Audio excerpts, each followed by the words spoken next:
부활절이에요. 부활절. 부활절 계란 아시죠? 그래서 부활절이 되면 이렇게 계란을 나눠 드리는데 왜 계란을 나눠 드릴까 이렇게 좀 생각을 해보면 아마 계란이라는 게 그렇잖아요.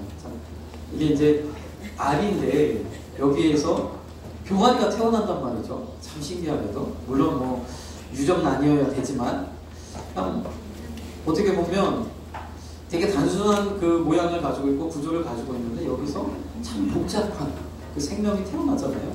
그래서 참 이 계란을 통해서 이렇게 부활절의 그 의미, 부활하신 주님의 의미, 예수님의 의미를 좀 그 의미가 드러나 있지 않나 그런 좀 생각을 해봅니다. 제가 오늘 로마서 12장 2절의 말씀을 우리가 한번 잠깐 보면 2절 말씀을 잠깐 띄워주실래요? 그러면 오늘은 여기 말씀 중에서 변화를 받아 라는 말을 좀 포인트를 좀 드리고 싶어요. 변화를 받아. 자, 우리가 변화가 돼야, 내가 변화가 돼야 우리 가정이 편안하고 내 주변의 사람들이 편안하고 이런 경우들이 있습니다. 근데 참 지독히 우리는 잘 변화가 안 돼요. 사실 지금 세상이 얼마나 빠르게 바뀌어가고 변화되고 있습니까? 그런데 우리는 변화하기를 두려워하고 힘들어하고 어려워하고 변화를 위해 지불하는 비용을 아까워하고 이럴 때가 많이 있다는 거죠. 참 근데 여기 보면 이 변화라는 단어가 체인지잖아요. 체인지. 그런데 이 변화가 기회를 만든다는 거예요. 그래서 영어 단어는 한 글자만 틀려요. 체인지가 찬스가 될 수 있다. 그래서 참 우리가 변화를 두려워하지 않고 적극적으로 내 삶을 변화시켜 나가면 내 인생이 좀 더 나은 방향으로, 더 좋은 방향으로 이렇게 되어질 수가 있는 점 있습니다. 그렇습니까? 그렇게 생각되나요? 네, 그렇죠. 변화가 참 필요해요. 그래서 어떤 사람은 뭐 이렇게 이야기를 했다고 합니다. 아무것도 변하지 않을지라도 내가 변하면 모든 것이 변한다. 아멘. 그렇죠. 내가 변하면 돼요. 다른 사람이 변하기를 우리는 바라는데 내가 변하면 된다는 거죠. 참, 우리 엄마들이 아이들에게 이렇게 이야기할 때가 있다 그래요. 너 엄마 성격 알지? 엄마는 아니면 아니야. 이렇게 말하는 경우가 있다는 거예요. 그래서 또 자기야 나 원래 그런 거 알지? 난 원래부터 그런 사람이야. 이렇게 하면서 이제 자신의 그런 모습을 이렇게 이제 나타냈는데 그렇게 되면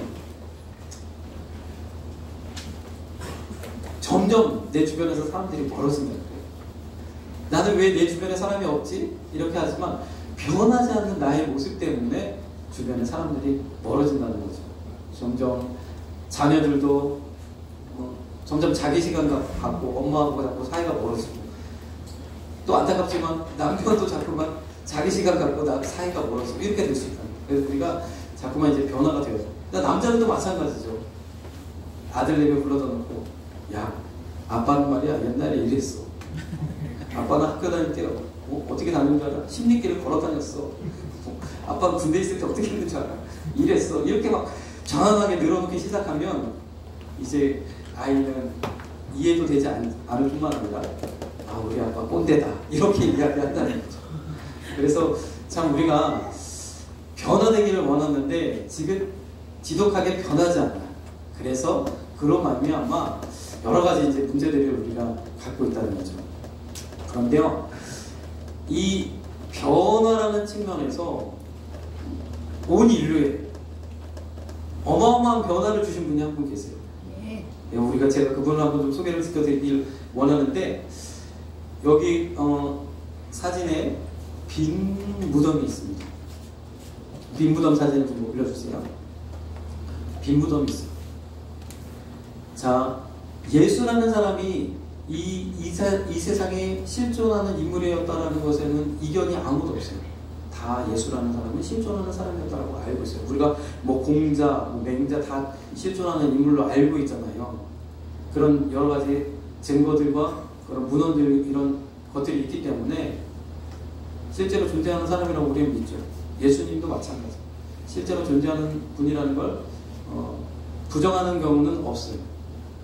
근데 또 한 가지 부정하지 않는 한 가지가 있는데 뭐냐면 그의 무덤이 비었다는 거죠. 이 사실은 또 다 인정을 하는 부분이에요.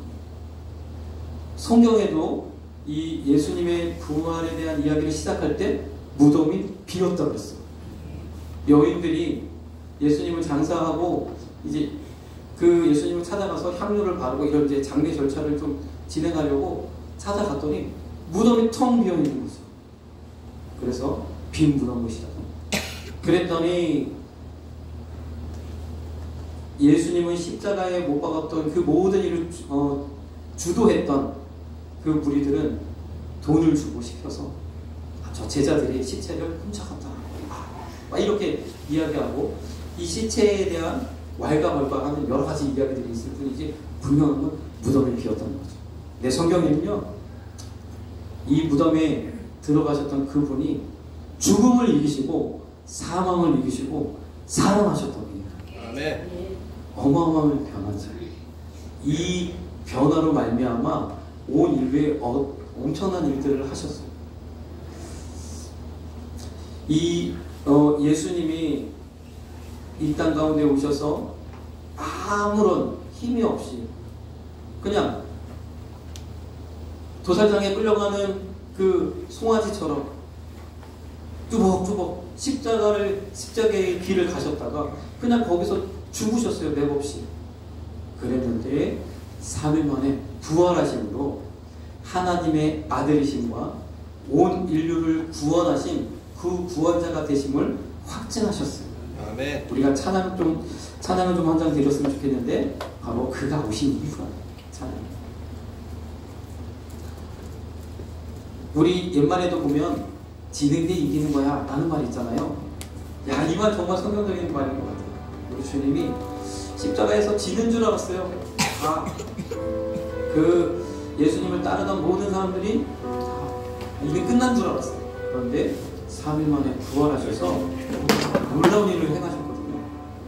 죽음을 이긴 사람은, 죽음의 권세를 이긴 사람은 이 세상에 예수님 한 분밖에 없어요. 한번 우리 한번 보겠습니다.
그래서 자, 우리가 변화를 생각할 때 이 예수님의 변화를 한번 우리가 생각해 보면 참 우리 삶 가운데도 이런 변화가 있었으면 좋겠다.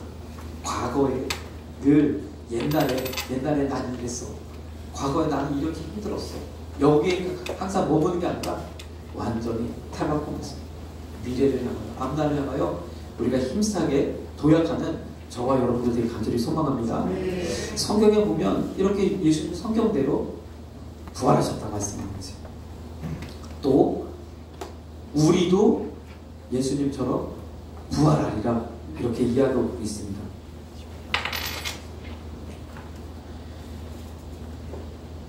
예수님의 이 부활은 죽음을 이기시고 살아나신 거잖아요.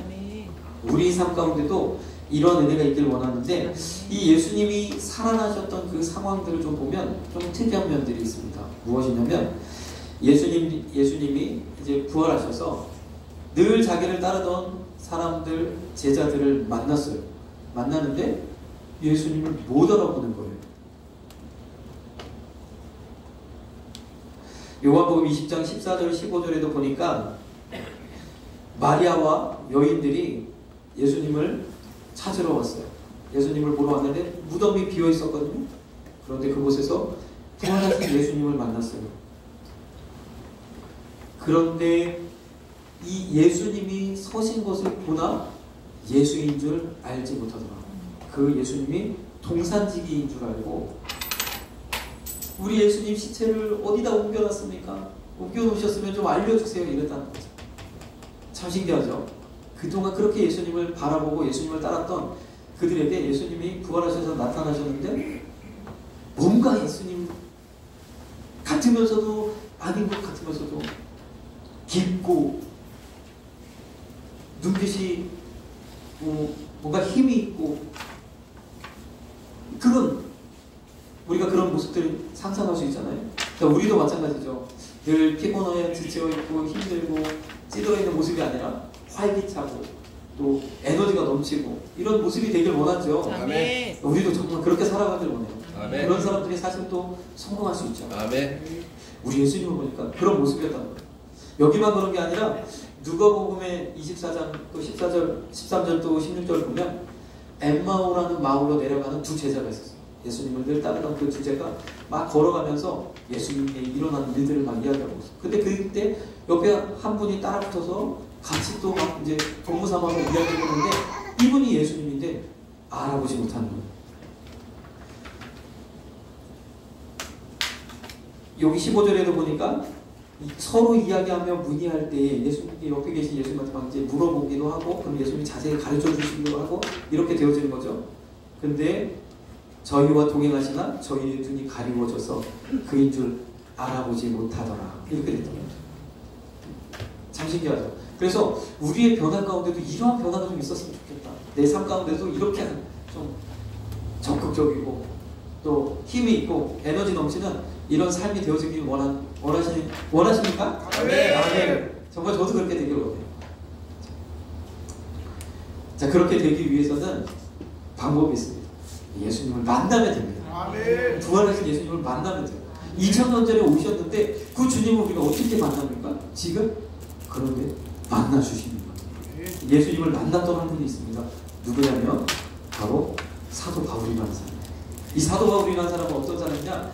사도 바울로 불려지기 전에는 사울이라는 이름을 가지고 살았던 사람인데 그는 예수님을 믿고 교회를 다니는 사람들을 잡아 죽이고 옥에 가두고 핍박하던 그런 사람이었어요. 그가 그 일을 더 열심히 하려고 달려가던 차에 예수님을 만났습니다. 하늘에서 음성이 들렸어요. 사울아 사울아 너 왜 나를 핍박하느냐? 누구십니까? 나는 네가 핍박하는 예수다. 이 예수님을 만나는 순간 사도 바울이 완전히 바뀌어졌죠. 이 사도 바울의 모습을 보면 이 사도 바울은 정말 엄친합니다. 엄친. 다 가지고 있어요. 좋은 대학을 다녔죠. 공부도 잘했죠. 그리고 촉망되는 사람이었죠. 그리고 그 당시에 네노라 하는 그 문벌, 군화생이었어요. 그래서 앞으로 이제 그곳에 있으면 이제 선생이 되고 지도자가 되고 이 과정을 잘 밟을 그런 사람이었죠. 더더군다나 그 당시에는 이 이스라엘이라는 나라가 로마의 속국으로 있었잖아요. 그래서 자유가 많이 없죠. 로마의 허락을 받아야 어떤 일들을 할 수 있는데 이 사울은 나면서부터 로마 시민권을 가지고 있는 사람이죠. 대단한 사람이었어요. 그래서 어디든지 자유롭게 통행할 수 있고 함부로 그를 재판할 수 없어요. 로마 시민들은 함부로 재판할 수 없어요. 재판을 받을 권리가 있기 때문에 자신을 변호할 수 있고 이런 것들을 다 가지고 그런 사람이었는데 그가 예수님을 만나고서는 어떻게 되었느냐, 자기가 가지고 있었던 그 모든 것들을 다 배설물로 여겼던 거예요. 참 신기하죠. 대부분의 많은 사람들은 이제 우리가 내가 변화를 받아서 내가 좀 변화되어서 더 나은, 지금보다 더 좋은 이런 삶으로 나아가길 원하는데 사도 바울은 완전 거꾸로 이거 다 내려놓고 이거는 그냥 뒷간에다가 버려버릴 것으로 다 여겨버리고 오직 예수님만 따라가요. 왜요? 예수님을 만났던 그 감격이 너무 크고 그 변화, 그 주님이 나와 함께 하실 때 그 변화를 내가 경험하길 원해서 그가 그렇게 했는지 믿습니다. 우리도 마찬가지죠. 주님 만나면 돼요. 그런데요, 우리 하나님이 우리를 향한 이 비전에서 사도 바울은 그렇게 쓰셨지만 여러분들에게는 하나님이 어떤 마음을 가지고 계시냐면 여러분들이 잘 되길 원합니다. 행복하길 원하고 복 받으시길 원하고 기뻐하길 원하세요. 자, 우리가 또 찬양을 한 장 좀 드려봅시다. 하나님의 약속이요. 하나님이 여러분들을 얼마나 사랑하시고 얼마나 존경하고 얼마나 잘 되길 바라시는지 몰라요. 우리가 예수님 만나면 이 은혜와 이 복을 우리가 누릴 수 있어요. 여호와는 너에게 복을 주시기를 원하며 너를 지키시기를 원하시며 여호와는 그 얼굴을 너를 향하여 드사 은혜와 평강 주시기 원하노라. 여호와는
참 변화받기를 원하고 내 인생이 참 변화되고 더 좋은 미래를, 더 나은 삶을 살기를 원하죠. 아멘. 네, 예수 안에 있으면 아멘. 하나님 안에서 모든 것을 할 수 있는 이 축복을 누리게 되는 줄 믿습니다. 아멘. 자, 예수님이 이 땅에 오셔서 십자가 지시고 3일 만에 부활하셔서 죽음을 이기시고 사망 권세를 이기시고 아멘. 다시 사셨어요. 아멘. 그 능력이 우리와 함께하면 우리도 완전히 새로워질 수 있습니다. 완전히 온전하게 우리가 변화받을 수 있습니다. 내 삶 가운데서 정말 하나님의 놀라운 일들을 우리가 감당할 수 있게 돼요. 빌립보서 우리 4장 12절을 우리 같이 한번 읽어볼까요? 내가 비천에 처할 줄도 알고 풍부에 처할 줄도 알아. 모든 일에 배부르며 배고픔과 풍부와 궁핍에도 일체의 비결을 배웠노라. 아멘. 자, 그럼 우리 자녀들을 향해서도 어때요? 화가 날 때도 있고 또 짜증이 날 때도 있고 여러 가지 상황이 있잖아요. 그럼에도 불구하고 이 모든 것에서 자족할 수 있는 일체의 비결을 배울 수 있다. 아멘. 내가 회사에서도 여러 가지 어렵게 힘들 수 있잖아요. 그리고 뭐 상사의 압박들이 있을 수 있고 실적에 이런 것들을 시달릴 수 있고, 그러나 그 모든 것을 뛰어넘는 초월하는 일체의 비결을 배울 수 있다. 예수님입니다. 아멘. 너무 감사하죠. 그리고 우리 13절도 한번 읽어보겠습니다. 내게 능력 주시는 자 안에서 내가 모든 것을 할 수 있느니라. 아멘. 이런 적극적이고 에너지 넘치는 그런 사람이 될 수 있다는 거죠. 우리가 이렇게 하려고 그러면 뭐 정말 일체의 비결을 외우고 모든 것을 내가 할 수 있다라고 이렇게 자신감 넘치는 삶을 살려면 참 힘들어요. 뭐 여러 가지 뭐 스펙도 쌓아야 되죠. 뭐 책도 많이 읽어야 되죠. 뭐 노력도 해야 되죠. 다이어트도 해야 될 것 같고, 뭐 심지어 외모도 바꿔야 될 것 같고 여러 가지 해야 되죠. 그러나 예수님 만나면 그냥 해결되는 줄 믿습니다. 아멘. 저도 그랬어요. 자, 우리 주님이 부활의 능력으로 우리가 함께 하시면 예수님으로 어떻게 만나나? 우리 교회에 나오실 예수님 만날 수 있어요. 아멘. 날마다 교회에 오셔서 하나님 말씀 듣다 보면 어느 순간 주님 만납니다. 자, 우리가 또 마지막으로 우리 찬양 한 장만 들어봅시다. 나의 정원이 어때요?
부활절 그리고